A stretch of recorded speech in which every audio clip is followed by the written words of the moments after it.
음산 한 비가 이 구미호 울음소리처럼 들리네요. 축제는 지나가고 엄연한 현실은 그 무게감을 확인시켜줍니다. 죽는 것보다 더 무서운 것이 나이 듦이라고 했던가요? 아무것도 하지 못하고 세월이 내 앞을 그냥 지나가게 하지 않도록 합시다. 오늘 말씀은 우리에게 어떤 중요한 메시지를 남기고 있는데 각자 포착할 수 있었으면 합니다. 먼저 요나서가 등장합니다. 요나서는 역사적인 어떤 스토리가 아닙니다. 어떤 큰 물고기, 고래같이 큰 물고기 뱃속에 3일 동안 지냈다는 것도 개뻥이고요. 그러나 이 이야기는 나름 우리들에게 전해주고자 하는 바가 따로 있었습니다. 그러니까 유머 감각이 없는 사람과 이 대화를 나눈다는 것은 매우 힘이 듭니다. 언제나 심각한 사람은 요나서를 읽고 묵상하시기 바랍니다. 그렇다고 요나서가 개그 콘서트냐? 절대 그렇지 않습니다. 오히려 풍요로운 의미의 꽃밭입니다. 그러나 많은 의미들 중에 다음과 같은 사실은 배제합니다. 요나가 하느님 말씀에 충실한 도구로서 성공했다. 땡. 자식처럼 말 안 듣는 사람들에게 화산 혹은 지진으로 응징하기 전에 곧 좋게 말할 때 최후 통첩을 전함으로써 그들이 회개했다. 땡. 결과적으로 그들이 착하게 살게 되었다는 말일까요? 땡. 이게 회개입니까? 양산장에 가서 알아보시기 바랍니다. 왜냐하면 협박을 통하여 행동을 꽂힌 격이니까요. 그래서 악에 대한 하느님의 승리를 말하는 것도 아닙니다. 성경은 자상한 아버지, 포근한 어머니이신 하느님을 줄곧 전하고자 했습니다. 또 이렇게 하면 정의가 없어진 것으로 또 받아들입니다. 그 정도로 분석할 수 있을 것 같으면 수학 공부하시면 성공할 것 같습니다.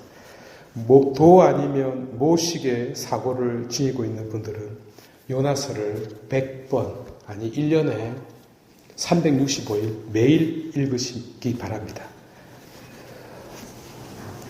성경을 통달하게 될 것입니다. 신구약 성서 전체를 통해서 가장 어려운 책이 요나서입니다.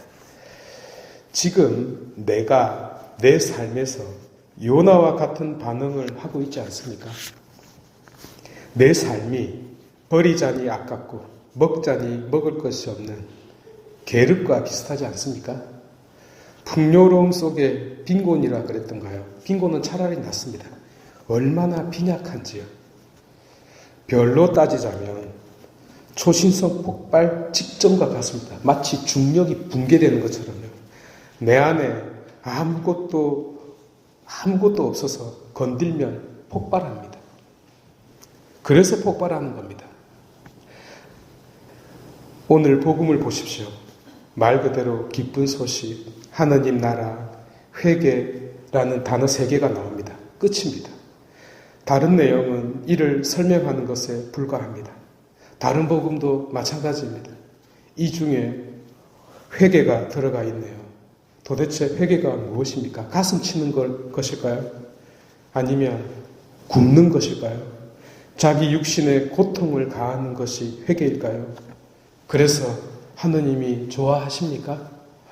기뻐하신다고요? 만약에요. 그래서 하느님께서 기뻐하신다면요. 미친 자입니다. 자기 수준의 하느님, 바로 그것을 버리라는 뜻입니다. 메타노이아가 회개가 무슨 뜻입니까? 무엇을 본 다음입니다. 무엇을 봤을까요? 소크라테스 이야기를 빌리자면 그노티 세 아우톤, 신전에 적혀있던 문구 너 자신을 알라 오직 신만이 던지는 바로 그 질문을 보고 난 다음에 바뀌는 것입니다. 사순절 시작, 첫날, 제 수요일에 왜 죄를 뿌립니까? 흙에서 왔다고요. 아니, 흙이라고요. 먼지에 불과하다는 것을 알아라고요. 아니, 회개는 둘째 문제고, 남을 회개시키려고 덤벼드는 사람들이 있어요. 참고로 저는요, 웃기는 소리지만요, 저를 성인 품에 올려줘도 거기 안 갑니다. 노벨 평화상을 나한테 준다고 해도 나 거기 안 가요. 그리고 누가 저 하늘나라의 주인이 내보고 천국 오라고 해도 거기 안 가요. 그러니까 남을 회개시키려고 애쓰지 마시기 바랍니다. 그러면 왜 회개해야 할까요? 오늘 고린토후서 7장 31절의 말씀 때문입니다. 파라게이토 스케마, 세상의 형체가 사라지고 있기 때문입니다. 그래서 회개하라는 겁니다. 사라지고 있기 때문에요. 사라지고 있기 때문에 아내가 있는 사람은 아내가 없는 사람처럼 살고, 우는 사람은 울지 않는 사람처럼 살고, 기쁜 사람도 기쁨이 없는 사람처럼, 무언가를 가지고 있는 사람도 아무것도 없는 자처럼 살아가는 겁니다. 그러면 왜 원수를 사랑해야 하죠? 왜 원수를 사랑해야 합니까?